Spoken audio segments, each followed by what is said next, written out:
Welcome. In this video, I'll show you how to update Duolingo. All right.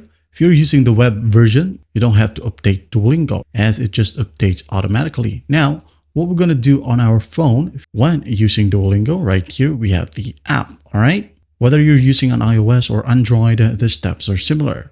First thing that you need to do here is to open up Play Store if you're using Android and App Store if you're using iOS. All right. Just go ahead and find that. Now go ahead and tap on it.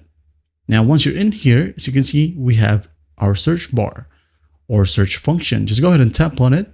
And in here in the search bar at the top, just tap on it and your keyboard will pop up. So what we're going to do in here is just type in Duolingo. All right. Once that's done, just hit on the find icon right here. Tap on that and as you can see, Duolingo is available.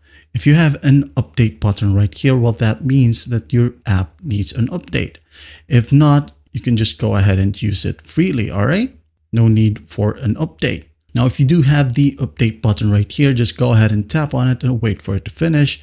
And once done, you can just go ahead and tap on open right here so that you'll be able to enjoy Duolingo again. And that's basically how you do it. Well, I hope this video helps and I'll see you in the next one.